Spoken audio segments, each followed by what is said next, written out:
ಅಸ್ಸಲಾಮು ಅಲೈಕುಂ ವರಹಮತುಲ್ಲಾಹಿ ವಬರಕಾತು ವೀಕ್ಷಕರೇ, ಇಂದಿನಿಂದ ನಾವು ನಮ್ಮ ಈ ಕನ್ನಡ ಇಸ್ಲಾಮಿಕ್ ಎಜುಕೇಷನ್ ಚಾನಲಿನಲ್ಲಿ ಕುರ್ಆನ್ ಕ್ಲಾಸಸ್ ಪ್ರಾರಂಭಿಸಲಿದ್ದೇವೆ. ಈ ಕುರ್ಆನ್ ಕ್ಲಾಸಸ್ಸಿನ ಮೊದಲಿನ 8 ಕ್ಲಾಸಸ್ಗಳಲ್ಲಿ ನಾವು ಕುರ್ಆನಿಕ್ ಆಲ್ಫಾಬೆಟ್ಸ್, ಕುರ್ಆನಿನ ಅಕ್ಷರಗಳನ್ನು ಅರ್ಥಾತ್ ಅರಬಿ ಭಾಷೆಯ ಅಕ್ಷರಗಳನ್ನು ಕಲಿದುಕೊಳ್ಳೋಣ.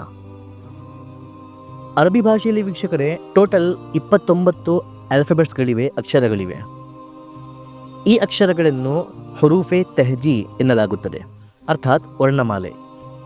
ಕುರ್ಆನ್ ಕಲಿಯಬೇಕೆಂದರೆ ಈ 29 ಅಕ್ಷರಗಳ ಗುರುತಿರುವುದು ಕಡ್ಡಾಯ.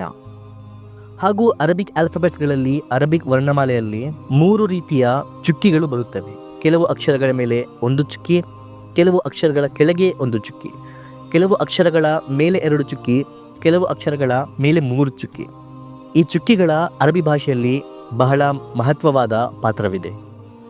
ಕೇವಲ 1 ಚುಕ್ಕಿ ಕಡಿಮೆ ಅಥವಾ ಜಾಸ್ತಿ ಆದರೆ ಅಥವಾ ತನ್ನ ಸ್ಥಾನವನ್ನು ಬದಲಾಯಿಸಿಕೊಂಡರೆ ಆ ಅಕ್ಷರವೇ ಬದಲಾಗುತ್ತದೆ ಹಾಗೂ ಆ ಅಕ್ಷರವನ್ನು ಹೊಂದಿರುವ ಪದದ ಅರ್ಥವೇ ಬದಲಾಗುತ್ತದೆ. ಈ ಚುಕ್ಕಿಯನ್ನು ಅರಬಿ ಭಾಷೆಯಲ್ಲಿ ನುಕ್ತಾ ಎನ್ನುತ್ತಾರೆ. ನುಕ್ತಾ. ಪಾಠವನ್ನು ಪ್ರಾರಂಭಿಸುವ ಮುನ್ನ ನಾವು ಕುರ್ಆನ್ ಕ್ಲಾಸಸ್ಗಳ ನಿಯಮಗಳನ್ನು ನಿಮ್ಮ ಮುಂದೆ ವಿವರಿಸುತ್ತೇವೆ. ಪ್ರತಿಯೊಂದು ಪಾಠವನ್ನು ವೀಕ್ಷಕರು ನೋಡಲಾರಂಭಿಸುವ ಮುನ್ನ ಒಂದು ನೋಟ್ಬುಕ್ ಹಾಗೂ ಪೆನ್ ಹಿಡಿದು ನೀವು ಕೂರಬೇಕು. ಏಕೆಂದರೆ ಇದು ಪವಿತ್ರ ಕುರ್ಆನನ್ನು ಕಲಿಯುವ ಕ್ಲಾಸಸ್. ನಮ್ಮೆಲ್ಲರ ಪರಮಾತ್ಮನಾಗಿರುವ ಅಲ್ಲಾಹ್ ಸುಬ್ಹಾನಹು ವ ತಆಲಾನ ಪುಸ್ತಕವನ್ನು ಕಲಿಯುವ ಹಾಗೂ ಅವನ ಪವಿತ್ರ ಮಾತುಗಳನ್ನು ಅರ್ಥ ಮಾಡಿಕೊಳ್ಳುವ ಪ್ರಯತ್ನ ಇದು. ಇದನ್ನು ಮಹತ್ವ ನೀಡಿ ನೀವು ವೀಕ್ಷಿಸಬೇಕು. ಹಾಗೂ ಪ್ರತಿಯೊಂದು ಪಾಠದಲ್ಲಿ ಹೋಮ್ವರ್ಕನ್ನು ನೀಡಲಾಗುತ್ತದೆ. ಆ ಹೋಮ್ವರ್ಕನ್ನು ಸಹ ನೀವು ಕಡ್ಡಾಯವಾಗಿ ಮಾಡಿಕೊಳ್ಳಬೇಕು. ಆ ಹೋಮ್ವರ್ಕನ್ನು ಈ ವಾಟ್ಸಪ್ ಗ್ರೂಪಿನಲ್ಲಿ, ಇದರ ಲಿಂಕ್ ನಿಮಗೆ ಡಿಸ್ಕ್ರಿಪ್ಷನಲ್ಲಿ ಸಿಗುತ್ತದೆ ಅಥವಾ ಪಿನ್ ಕಮೆಂಟ್ನಲ್ಲಿ ಸಿಗುತ್ತದೆ. ಈ ಗ್ರೂಪಿನಲ್ಲಿ ನೀವು ಆ ಹೋಮ್ವರ್ಕಿನ ಫೋಟೋಸ್ಗಳನ್ನು ಕಳುಹಿಸಬೇಕು. ಹಾಗೂ ಪಾಠದಲ್ಲಿ ಯಾವುದೇ ಒಂದು ಮಾತು ಅಥವಾ ಯಾವುದೇ ಒಂದು ವಿಷಯ ಅರ್ಥವಾಗಲಿಲ್ಲ ಎಂದರೆ ಈ ವಾಟ್ಸಪ್ ಗ್ರೂಪಿನಲ್ಲಿ ನೀವು ಕೇಳಿ ನಿಮ್ಮ ಡೌಟ್ಸ್ಗಳನ್ನು ಯಾವುದೇ ಸಂಕೋಚವಿಲ್ಲದೆ ಕ್ಲಿಯರ್ ಮಾಡಿಕೊಳ್ಳಬೇಕು. ಇಂದು ವೀಕ್ಷಕರೇ 70-80 ವರ್ಷದ ಮುದುಕರಾಗಿರುವ ಜನರು ಮೊಬೈಲನ್ನು ಕಲಿಯಲು ಸಂಕೋಚ ಪಡುವುದಿಲ್ಲ. ಚಿಕ್ಕ ಚಿಕ್ಕ ಮಕ್ಕಳಿಂದ ಕಲಿಯುತ್ತಾರೆ, ಯಾವುದೇ ಸಂಕೋಚವಿಲ್ಲದೆ. ಸೊ ನೀವು ಸಹ ಈ ಪವಿತ್ರ ಕುರ್ಆನ್ ಕಲಿಯುವುದರಲ್ಲಿ ಯಾವುದೇ ಸಂಕೋಚ ಮಾಡಬಾರದು. ಯಾವುದೇ ಸಂಕೋಚವಿಲ್ಲದೆ ನಮ್ಮೆಲ್ಲರ ಪರಮಾತ್ಮನಾಗಿರುವ ಅಲ್ಲಾಹ್ ಸುಬ್ಹಾನಹು ವ ತಆಲನ ಪುಸ್ತಕವನ್ನು ಕಲಿಯಿರಿ. ಅವನ ಸಂದೇಶವನ್ನು ಅರ್ಥ ಮಾಡಿಕೊಳ್ಳಿ. ಇನ್ನೂ ಯಾದರೂ ನಿಮ್ಮಲ್ಲಿ ಸಂಕೋಚಪಟ್ಟು ಕಲಿಯುವುದಿಲ್ಲ ಎಂದರೆ ನಿಮ್ಮಂತಹ ದುರಾದೃಷ್ಟ ಯಾರೂ ಇಲ್ಲ. ಸೊ ನಾವು ಇಂದಿನ ನಮ್ಮ ಪಾಠವನ್ನು ಪ್ರಾರಂಭಿಸೋಣ. ಪಾಠ ಸಂಖ್ಯೆ 1, ಮುಫ್ರದಾತ್. ಬೇರೆ ಬೇರೆ ಅಕ್ಷರಗಳಿಗೆ ಮುಫ್ರದಾತ್ ಎನ್ನುತ್ತಾರೆ. ಈ ಹೆಡ್ಲೈನನ್ನು ನೀವು ಬೈಹಾಟ್ ಮಾಡಿಕೊಳ್ಳಬೇಕು ವೀಕ್ಷಕರೇ. ಪ್ರತಿಯೊಂದು ಪಾಠದಲ್ಲೂ ಈ ರೀತಿಯ ಒಂದು ಹೆಡ್ಲೈನ್ ಬರುತ್ತದೆ. ಇದನ್ನು ನೀವು ಬೈಹಾಟ್ ಮಾಡಿಕೊಂಡರೆ ಉತ್ತಮವಾಗಿ ನಮಗೆ ಪಾಠಗಳು ಅರ್ಥವಾಗುತ್ತದೆ ಹಾಗೂ ಆದಷ್ಟು ಬೇಗ ಕುರ್ಆನ್ ಕಲಿಯುವುದು ನಿಮಗೆ ಸುಲಭವಾಗುತ್ತದೆ. ಸೊ ನಮ್ಮ ಈ ಮೊದಲನೇ ಪಾಠದಲ್ಲಿ ಇಂದು ನಾವು 4 ಅಕ್ಷರಗಳನ್ನು ಕಲಿಯೋಣ. ಅಲಿಫ್, ಬಾ, ತಾ, ಫಾ. ಈ ಅಕ್ಷರಗಳ ಗುರುತು ಮೊದಲೇ ಇರುವ ನಮ್ಮ ವೀಕ್ಷಕರು ಕೆಲವು ದಿನಗಳವರೆಗೆ ನಿರೀಕ್ಷಿಸಿ. 8 ದಿನದಲ್ಲಿ ಈ ಅಕ್ಷರಗಳ ಗುರುತಿನ ಪಾಠವಾಗುತ್ತದೆ. ನಂತರ ನಾವು 2ನೇ ಪಾಠದ ಕಡೆ ಹೋಗೋಣ.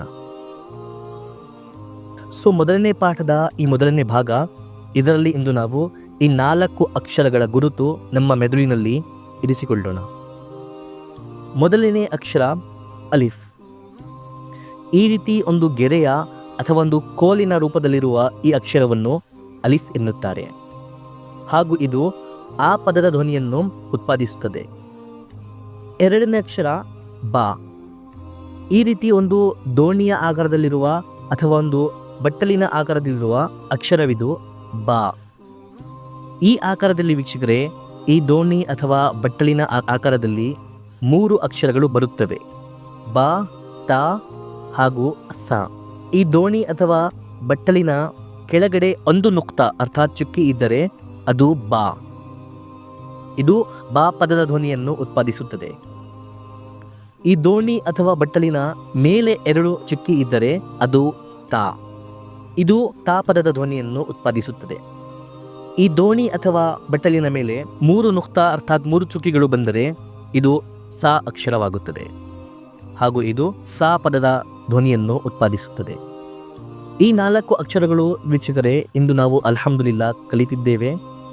ನಾನು ನಿಮ್ಮೆಲ್ಲರಿಗೆ ಸುವಾರ್ತೆ ನೀಡುತ್ತೇನೆ. ನೀವು ಕುರ್ಆನ್ ಕಲಿಯುವ ಮೂಲಕ ನಮ್ಮ ಪ್ರಿಯ ಪ್ರವಾದಿ ಮುಹಮ್ಮದ್ ಸಲ್ಲಲ್ಲಾಹು ಅಲೈಹಿ ವಸಲ್ಲಂ ರವರ ಹದೀಸಿನ ಪ್ರಕಾರ ಜಗತ್ತಿನ ಅತ್ಯುತ್ತಮ ಜನರಲ್ಲಿ ಶಾಮಿಲ್ ಆಗಿದ್ದೀರಾ. ಶುಭಾಶಯಗಳು. ಸೊ ಇಂದಿನ ನಮ್ಮ ಪಾಠ ಮುಗಿದಿದೆ.